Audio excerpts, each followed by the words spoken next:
So I had this crazy idea of trying to build the Monaco Grand Prix circuit in Forza Horizon 5. I mean, how hard could it be? Oh, jeez, hasn't worked. Oh my gosh, it's just cars everywhere. Howie, mate, are you alright? This has not gone well.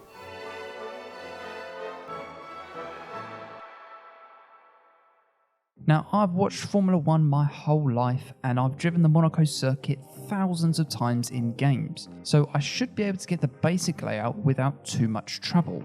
You know what? That's actually not too bad for a first attempt. I mean, this is what Monaco's supposed to look like, and this is what I just drew. Yeah, my hair's smaller! However, rather annoyingly, once you have made a route, you can't edit it. Thanks, Forza. This means that I'll have to build the whole track in one session, which is going to be very interesting as this will probably take a long time to make. Oh, how little did I know at this point. Right, let's do this all again, but this time we'll start with the track high up in the air so we don't hit anything like a hill or tree. So for building the majority of the track, we'll be using this platform thingy, barriers, and this fencing. Okay, so we have done the track up to the tunnel, and I've just done a practice run, and well, there are no words. Again, this is Monaco, and this is what I've spent the last 10 hours building.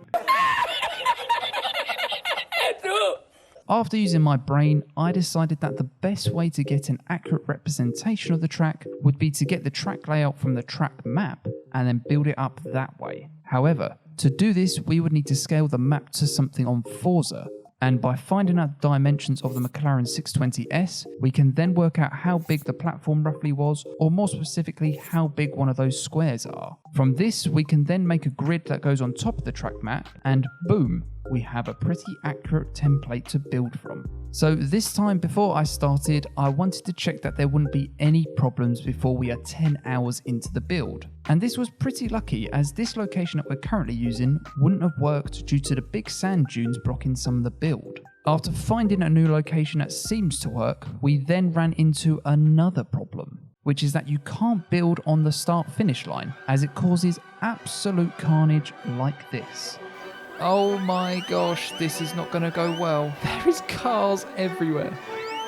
Oh, there's another one. Oh, this is chaos. This is utter chaos. Even if you do manage to get on the track and go through all the checkpoints, the game still won't register a completed lap unless you're on ground level. So this means we're going to have to drop down to ground level for the start-finish line and then go up a ramp to get back to the track every lap, which will be interesting. Nope.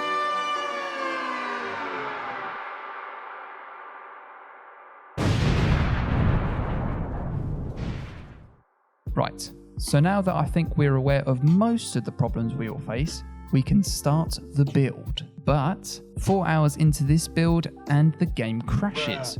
After contemplating if this is even possible and worth starting from scratch again, I decided to try once more, and 2 days later, we had finished.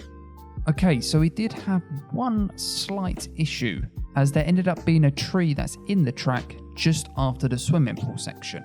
I was hoping I could just take it out, but sadly we can't. So instead of it being a nuisance, I've decided to embrace it, and I've named it Charles after, you know. Also, Charles is just a visual glitch, so he doesn't actually affect how the track plays, which is good. What did you say, Charles? Don't forget to like and subscribe, as we're trying to hit 20k before the new year. Before we drive the track, we need a car that says Monaco. So I went ahead and I created a Monaco Gulf McLaren livery for the McLaren Senna. So let's go and see what this track actually races like. And away we go at Monaco as we go flying up the ramp, and we have yeeted, I think that's a Koenigsegg Jesko right in the bum there as we go into Sandoval, which is turn 1, and it's not chaos for once. Maybe I've made it a little bit too wide, as it's normally absolute carnage there in real life. Brake early as we reach the top of it, top of the hill rather, as you go straight on as the AI did, and that's not very good as we get into Casino Square and start our descent. It's all a bit chaotic up in front as there is a trophy truck which we're behind, which you never see around Monaco, as we go into the hairpin. And everyone's keeping it nice and tidy. As I say, that is a Ford Mustang that's binned it. Good one, Jumbo.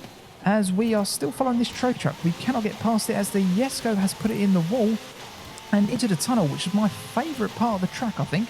And that must be Max Verstappen driving that truck, as it's absolutely carnage there as we go into the chicane, as we have made an airborne pass, an ultimate pass and a triple pass. What a result for us there as we go into Tabac, still following this Ferrari as we go into Swimming Pool, which is where Charles Leclerc lives. There he is. Say hello, everyone. And we are now P2. We're going to send a dive bomb into P1. Hopefully we are. And that is Raskas done as well. And that is pretty much the lap of Monaco on Forza Horizon as we go up into lap 2 at the top of the ramp. And that is Monaco in Forza Horizon 5. If you want to have a go on it, I've made a few different versions, so feel free to download them and race on them. I'll put all the share codes in the description along with that Senna livery too. And if you want to, you can also follow me so that you don't miss out on anything that I create on this game.